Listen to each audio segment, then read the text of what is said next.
turk deb atalgan atama odatda ilgari adabiyotimizda o'rnashib qolgandagidek Oltoyda 6-asrda paydo bo'lgan emas. 6-asrda paydo bo'lgan turk so'zi bu turklarning navbatdagi bir umumiy nomiga aylangan davri. İlk bor turk atamasini Xitoylar 4000 yil oldin o'z yozma bitiklarida yozib ketgan.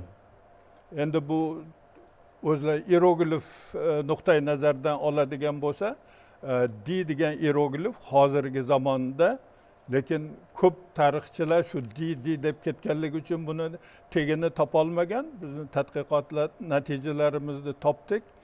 Bu turk degan so'zning transkripsiyasi ekan, qadimgi davrda tiyek deb o'qilgan ekan. Demak, turklar azalda 4000 yil oldindan mavjud bo'lgan, lekin Xitoylar bilan ro'para kelgan davri 4000 yil oldingi davr. Endi shu davrdan boshlab to Qarxoniylar davriga kelguncha turklar juda katta hududni egallagan, goh birlashgan, goh parchalangan.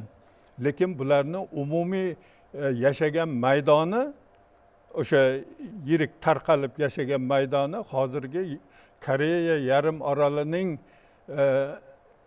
g'arbiy chegarasidan tortib, hozirgi Pekin shahari atrofidan tortib to O'rta Yer dengizi bo'ylarigacha bo'lgan joylarda jami 58 ta ayrim 2-3 ta qabilaning birikmasini bitta deb hisoblaganda 43 ta qabila joylashgan. Bularning hammasini nomi bor.